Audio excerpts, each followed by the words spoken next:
Hey there, it's Lindsay, and it's been quite a while since I have sat in front of a camera and talked with you, so I just thought I'd give you a little rundown of what's been going on around here. If you are new here, welcome. I appreciate you stopping by on this video. I have kind of been on an unplanned little hiatus from YouTube for a bit, and most of that has to do with just life, but my hope is that I can get back on regular filming and just be a lot more consistent than I have been this past few weeks. So if you are interested in hanging around, I would love for you to subscribe and poke around my channel, see if there's other content that you like.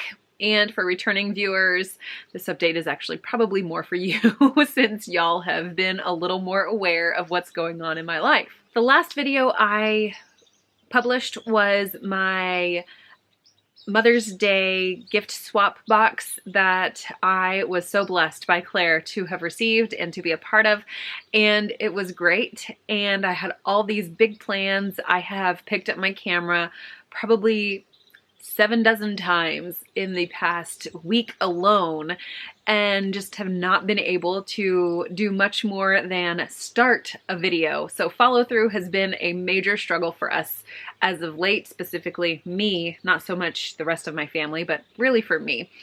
And so I'm just trying to get a quick update out here so that I can, I don't know, just like connect with you guys for just a minute. Let's start with homeschool update really quickly. We finished on the 17th of May and it was fantastic. That is a huge relief on our time and just the stress level that's in our house. So that's wonderful. I didn't realize just how difficult or just how much more it was going to require of me as a homeschool mom to have a toddler in the mix who doesn't nap as much as she once did. So it's been quite the stressful semester for us from about January till we finished. And that has been quite difficult to overcome. I'm really grateful that we're finished. We do use a virtual homeschool charter within our town, and I still have to wrap up some loose ends. We do still have to put through some submissions as far as samples and attendance and those kinds of things to be totally finished with our school year, but those are on me, not on the girls, and it's something that I don't need to get their buy-in on. So it's just a matter of me sitting down and getting that stuff done. But aside from that, we are totally finished with homeschool until probably the end of July, if I had to guess. Since I did mention the toddler, let's go into that. Lauren is now 21 months old, and back whenever Caitlin was in her second year of life, I heard from so many doctors and so many parenting books and just people in general that the terrible twos really start from the moment that the child is in their second year of life. So pretty much any time from above 12 months on can be considered a part of the terrible twos. And that has definitely proven to be the case for Lauren. So even though she's 21 months old, she is definitely going through those terrible two stage things. I know a lot of the things that we are dealing with Lauren happen to do with her wanting to communicate more clearly and effectively, but not yet having the gross motor skills, the verbal motor skills, just like all of these various skills in place just yet. Like they're developing, but they're not there completely yet. So it's kind of hard for her to clearly communicate with us. The only way she seems to feel heard is if she screams at the top of her lungs at the absolute highest pitch that human ears can hear. So it's made it very stressful and very difficult and painful at times. And that is just a piece of her development right now. We are doing our best with her, and we do know it's just a phase. It will pass, her language will develop more, and communication will become easier. It's already becoming easier than it was even just a week ago, so it's just a matter of us loving her through this season and us just really speaking kind, loving words to her and not, you know, just stressful, ugly words all the time. I have switched up a few of my approaches to be more redirectional with her than just flat out like, no, or, you know, just kind of reactionary and over the top responses, because I do think that is something that she responds to more negatively if we sort of escalate the situation. So things are moving in a more positive direction, but they are still very stressful. So we're just holding on for the ride as she does her thing. And what else? Caitlin and Molly are doing pretty well. Everybody seems to be happy that lessons are done for the year and we get a break. We went to Chicago last week to be with Jared. That was fun. We got to do the Field Museum. We got to go back to Lincoln Park Zoo, and which is where my mug is from. And I love this. Jared loves to buy us mugs wherever we go. And that has, I just love this one because it's so understated, but it's green on the inside, which is my favorite color. Totally random side note. At the beginning of that week, the girls were feeling kind of under the weather, so I was really unsure of how that trip would go. But on, I guess it was it Wednesday while we were there, it turned into a beautiful day, and the warmth from that day just really kind of cleared up whatever junk they were dealing with. So I was very grateful for that. This past weekend was Memorial Day weekend. We just spent the time with friends and just kind of taking it easy. We've been needing to do some house projects, which are in the works, which is a good thing. And yeah, on the way of eating front, the diet front, the health quest, all that jazz, ever since Mother's Day, I have struggled tremendously. We went out to a Chinese buffet on Mother's Day and I ate with reckless abandon. I didn't stop and think about the fact that all of the fried wontons were pure carbs and fat.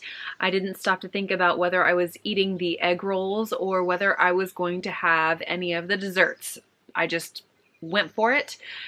And having a day like that is really not that big of a deal in the grand scheme of things. And I enjoyed it. My family enjoyed it. We had a good time. But then that kind of put me on this downward spiral. I haven't been carnivore since. I have been eating a lot more liver and a lot more red meat, but I'm not strict carnivore. I'm not carnivore till 4. And I really want to be on carnivore till 4 because I do think it can tremendously help my hormones balance out. And I do think I am dealing with a little bit of some imbalances within my hormones. So that has been a little bit of a struggle to get back on the bandwagon. But I am an extremist and I tend to dive headfirst into 2 inches deep of, you know, anything. And that doesn't really help me and it doesn't really allow for sustainable changes. So this week I'm going to be strict keto because when we were at our friend's house for Memorial Day cookout type stuff, it was really good food. I ate very much so on keto, was pretty spot on actually. I've been working on a cupcake recipe and it's not quite ready yet, but it's almost there. We're getting there. And I will share that as soon as I have it sort of perfected. And I say perfected, but as good as I'm going to be able to get it. So that is to come.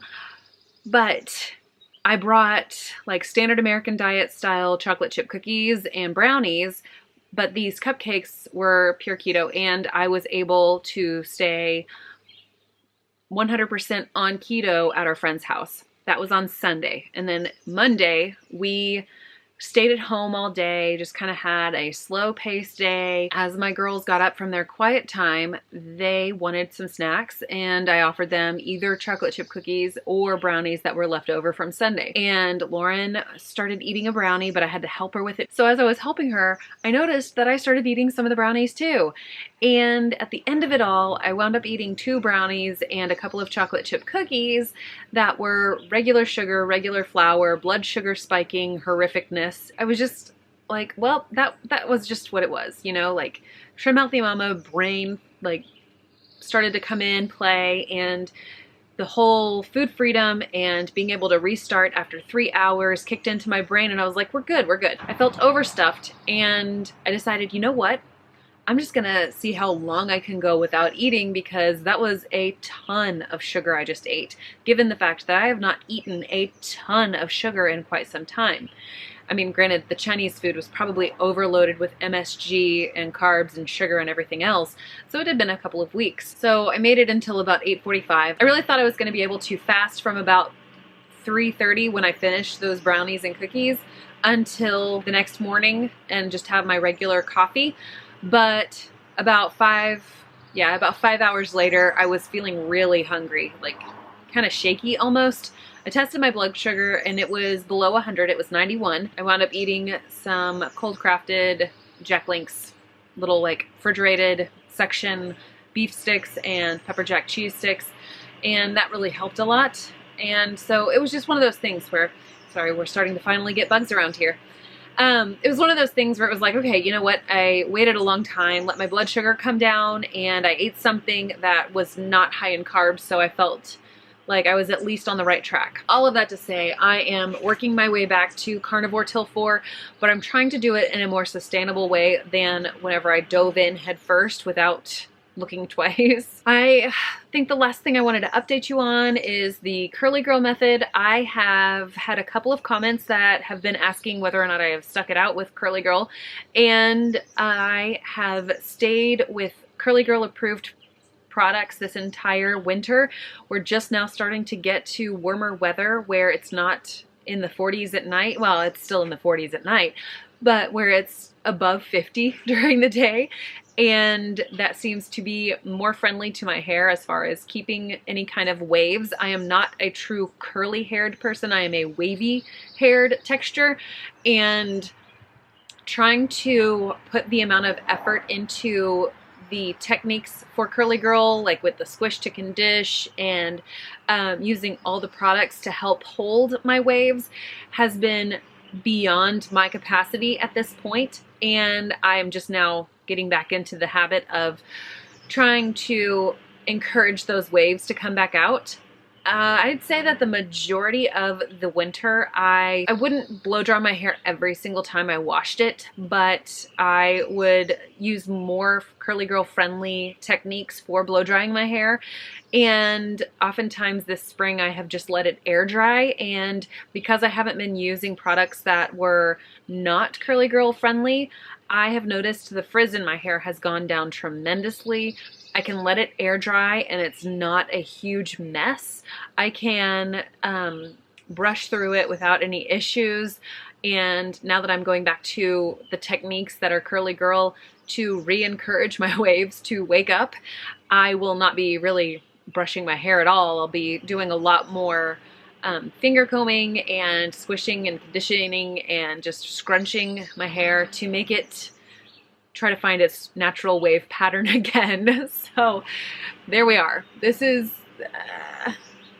it's trying, but I know that the longer that I do it, the more the wave pattern will become pronounced. And it was just a hard season, to be honest, and trying to maintain that was just, it was one thing that I was willing to let fall by the wayside until we had the capacity to deal with it. Anyway, thank you so much for joining me today. I really appreciate it, and I will see y'all in the next video.